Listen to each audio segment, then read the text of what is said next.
The purpose of today's webinar, I just wanted to share some of our maintenance resources and tips to help you create an annual maintenance plan for your outdoor classroom. With an annual maintenance plan, so I just want to share some resources to help you create what we would call an annual maintenance plan. And within that maintenance plan, what you should and can include are going to be something called the Learning Station Adoption Program, which we'll go through. That's a big chunk of an annual maintenance plan. And then some additional tasks that can be, compiled into weekly checklists and then a summer checklist. And then I also want to share how to access these resources and a few additional resources that we would suggest or recommend that might be helpful beyond what we have on our webpage. So with that, I'm going to start with the Learning Station Adoption Program because it is kind of the biggest chunk of an annual maintenance plan. In your outdoor classroom, you have all of these learning stations that you've worked so hard to, develop and build. And once you have them built and ready to go, ideally your teachers are using them, but then you also know that that comes with maintenance. Each learning station, is essentially a garden, and it comes with, you've got to make sure it's watered and keep the weeds out and just all the little maintenance things that happen. And if one person is doing all of the maintenance for the outdoor classroom, it's too much for that one person to do. It becomes way overwhelming. And so the idea is to adopt out the learning stations where each learning station is its own thing that can kind of be taken care of by one person and their class. So we would recommend, a teacher and their students adopt a learning station. If you have a really large school, this is really helpful because if you have like 4 or 5 second grade classes, each second grade class can take turns adopting one learning station, and that way it's not on that same person, semester after semester. If you have a smaller school, you can always adopt in and out. There might be specific clubs that want to adopt a learning station. And you can do that with larger schools too. You may just have students in a club that really want to get in there and adopt, one of the learning stations, and that's okay too. The idea is to just not let it all fall on one person or a couple of people and really share the maintenance among everybody. And so we would say let them take care of that learning station, whether it's a teacher and their students or whether it's a club. Let them take care of that learning station for one semester and then trade out. So we say one class can adopt one learning station for one semester, like one, one, one. And this is because there's only so many tasks for one learning station, so it's a really good amount for one class. If you try to get too many classes, too many hands in one learning station, it becomes, there's not enough tasks for everybody, or it just doesn't feel like quite a harmonious experience.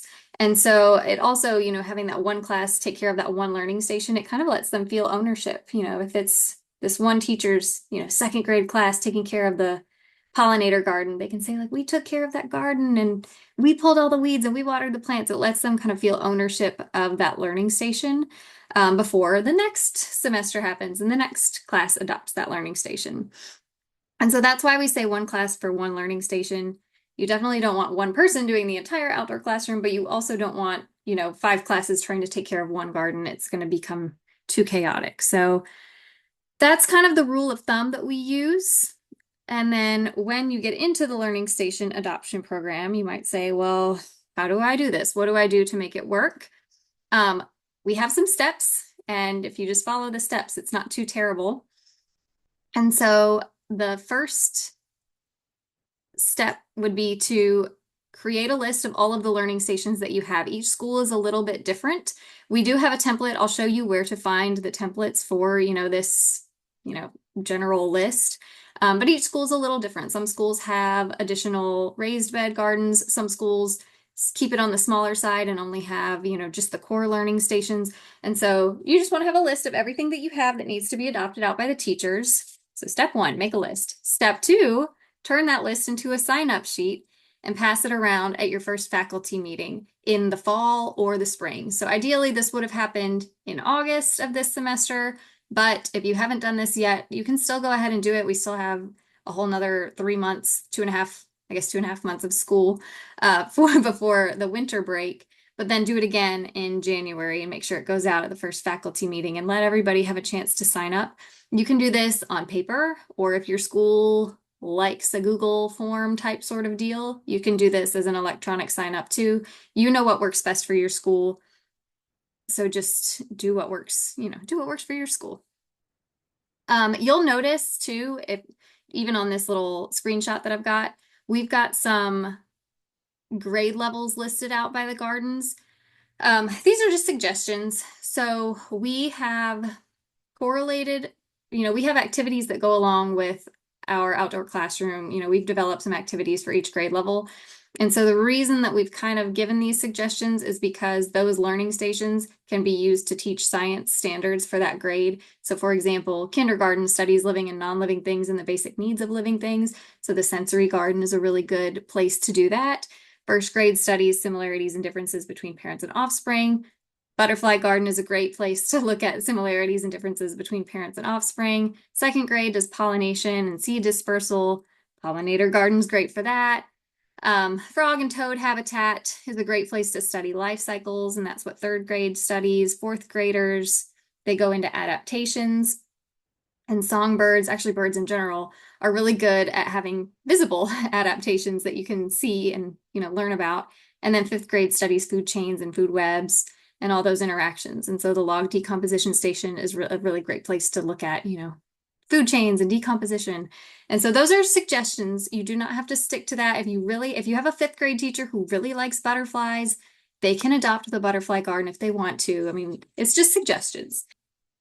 That is why you'll see some little like third grade or second grade, first grade kind of listed out by the gardens. So I just wanted to point that out. And then if you teach middle or high school, obviously you have, designated teachers that teach specific subjects. So your science teachers are going to be a really great place to start for adopting out your learning stations, especially, in high school, your environmental science or your agriculture and your biology people, those are going to be good places to start. Anybody who has signed up for the planning committee, you may have an art teacher or even a theater teacher, or somebody who is interested in these, the learning stations or the outdoor classroom, and they may be on the planning committee. So let them sign up with their classes. Clubs are a great place to go. I've got a high school that uses their STEM club, and they are a big component. They do a lot of the maintenance for the outdoor classroom, and within that club, they'll actually adopt out, among the students. So they'll divide out and adopt out the learning stations themselves. And then any special classes are also a great place to, look for, classes that can adopt out the learning stations if you're in a middle school or a high school arena, or in elementary too. Getting everybody involved is going to be great. So once you have your list and people have signed up, give them a binder. We have learning station adoption. Well, they're called maintenance binders. We have maintenance binders for the core learning station gardens. That's going to be your butterfly, frog and toad, pollinator, songbird, and sensory. So as soon as somebody has signed up for that learning station, go ahead and give them a binder. If you do not have binders and you need them, reach out to your outdoor classroom specialist.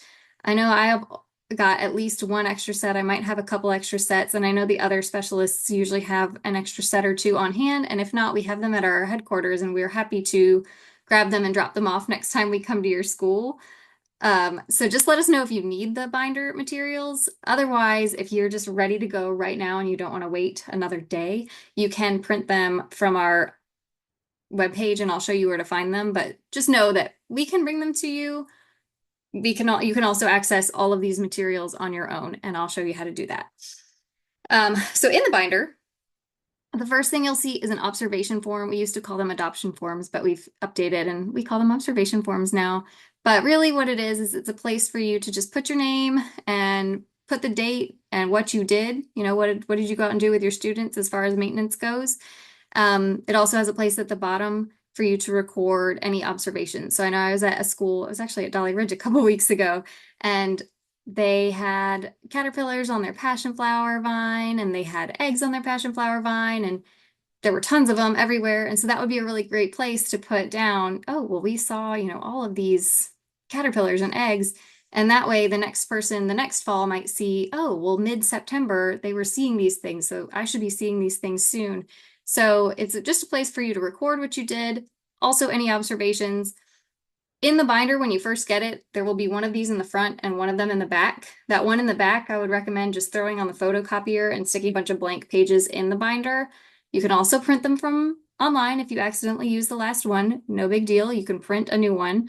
But then I would also recommend keeping any completed forms, just stick them also in the back of the binder so that you have your completed forms and you can, it's like a history, it's data. You can flip back through from year to year and see what was happening when and what, especially those observations, like when are things happening.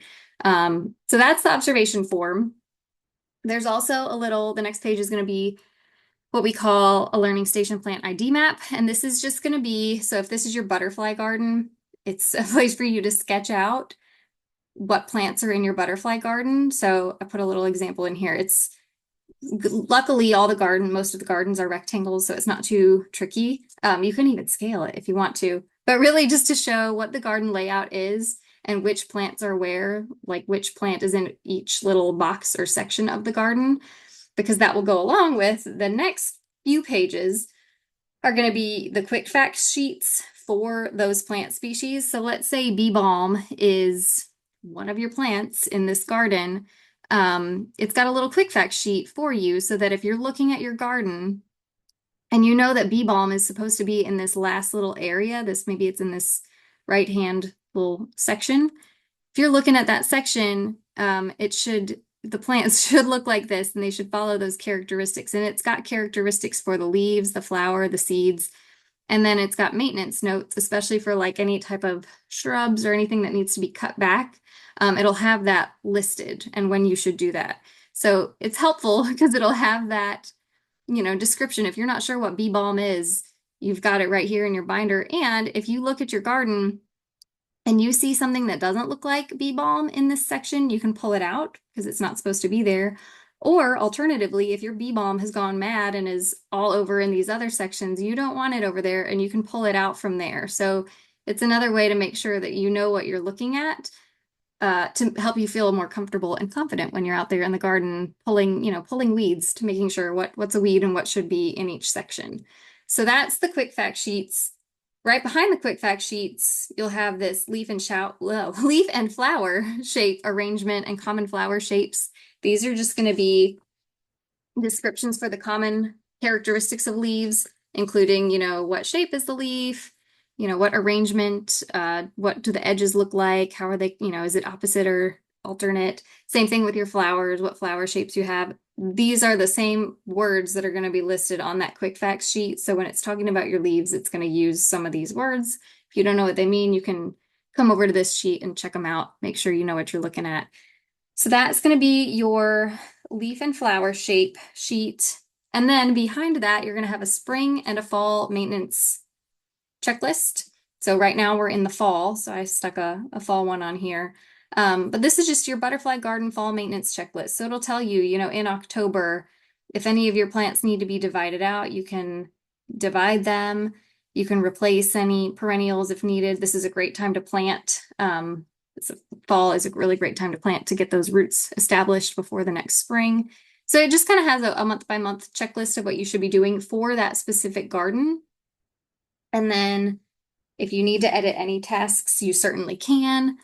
All of these things that I'm showing you are editable from our webpage.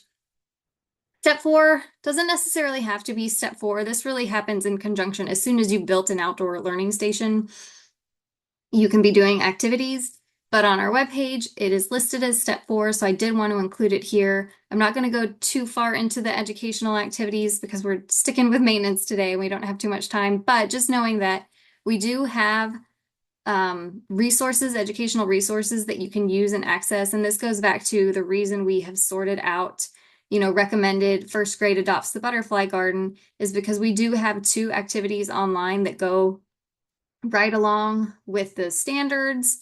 They're free. There's a full-blown lesson plan for each of these 2 activities. And so I just wanted to point that out. We also have our new junior wildlife scientist program that is we've just, this was the first year that it was available. And so again, we have activities that can be used in the outdoor classroom. The more you use your outdoor classroom for education, the more you're going to want to maintain it because you're going to see, oh boy, I need to water my plants, or oh boy, this is looking a little overgrown. And vice versa. If you're out there doing maintenance, you might as well do some education while you're out there. So they go hand in hand. And we always say if you don't use it, you're going to lose it. And so this does fall into maintenance. Making sure you're using your outdoor classroom is part of maintenance because you are going to be out there and you're going to see it. So finally, the last step is to make sure you get the binders back at the end of each semester so that you can repeat this process. You'll want to make sure you get them before the break to make sure they don't get lost over the break, and to make sure that when you go back to that first faculty meeting, like I guess next one would be spring, that January faculty meeting, you want to make sure you've got all binders in hand. You don't want to be chasing anybody down.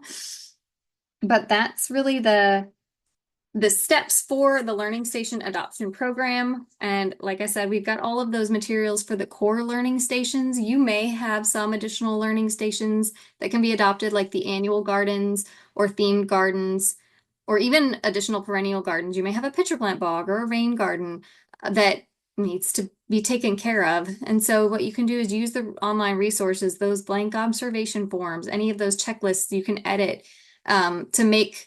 You can make a binder, you can make a folder, a clipboard for any of those additional learning stations. You really just want to make sure each part of your outdoor classroom is being taken care of by somebody in their class or a club or anything like that. Beyond the learning stations, so another part of your annual maintenance plan is going to be just some other random tasks that aren't necessarily tied to a specific learning station. And so these might be like picking up the trash or emptying the rain gauge, or even just checking the learning station and plant ID signs, making sure they're all still attached and not, don't need any touching up. These we would call weekly maintenance tasks. And these can be done by students. We would recommend either if you already have a club at school that's got some students that you trust to go out and take care of a couple things, or you can create a club. Some schools will put together like a gardening club or a habitat team, but really just making a schedule for each week and letting, just knowing that these 2 kids or these 3 kids are going to go out 3 times this week. And then next week it'll be 3 more kids. Just putting together a schedule so that those tasks can be completed. Here's an example of a checklist. So you can have a clipboard in a central location, whether it's the office or the outdoor classroom coordinator's classroom or wherever you keep the checklist. And then just knowing who should be out there taking care of on Monday. Did they pick up the trash? Did they wipe down the benches? And then if they saw anything else, they can write it down in their observations. And that way you've got your learning stations covered. And then you've got just those little tasks that help keep everything clean and organized and make sure that nothing is falling through the cracks. So that will be your weekly checklist. And then that kind of takes care of the school year. And then summer is going to be another beast in itself because you don't have students there all the time and you don't have teachers there all the time. So for summer, what we would recommend is writing out the weeks, creating another sign-up sheet. We're into the sign-up sheets. It's helpful to know like who's coming and when.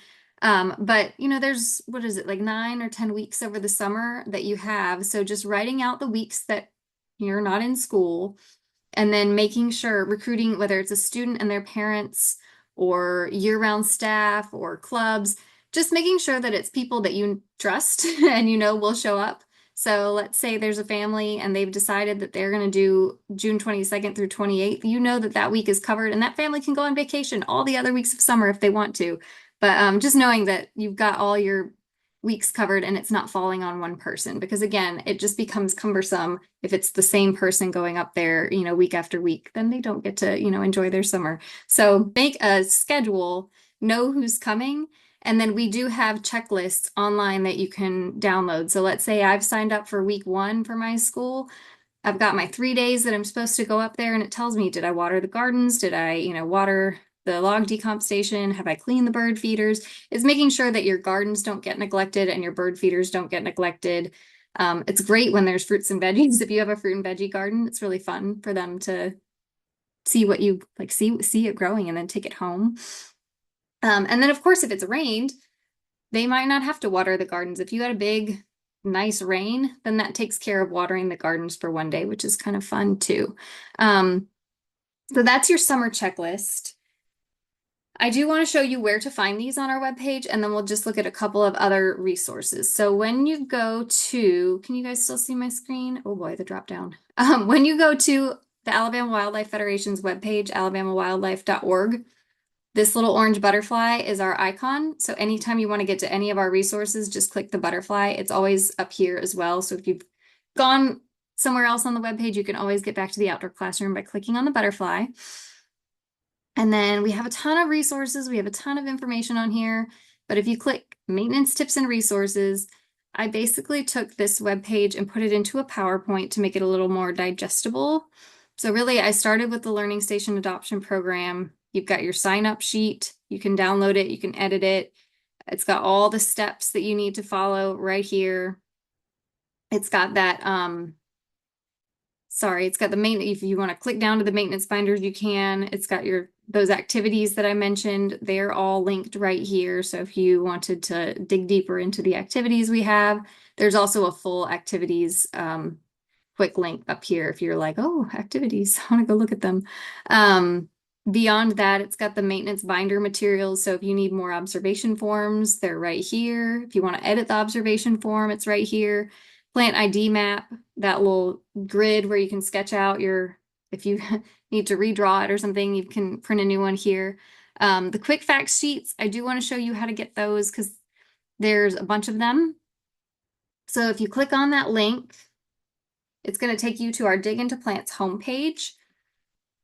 And so these are just recommended plants for the different gardens. And so let's say you are adding some milkweed to one of your gardens. I'm going to click on common milkweed.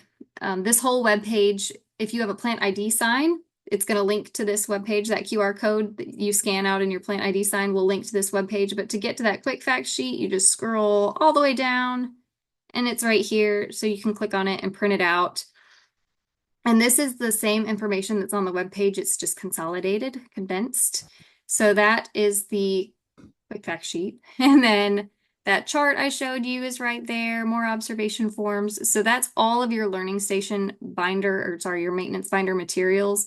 You can click those spring and fall maintenance documents. It's all right here. Same thing with that weekly checklist for like picking up trash, cleaning the benches.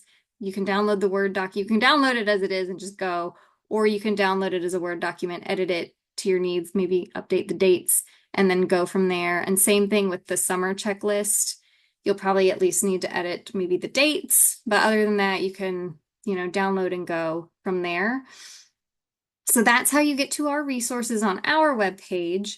And then I did want to also mention a couple of other things. Watering is a really big, you'll just find watering is a big task. In the fall and winter, the plants should be watered twice a week, and in the spring and summer, they should be watered at least 3 times a week. If you do not already have some sort of drip irrigation system, it's worth it.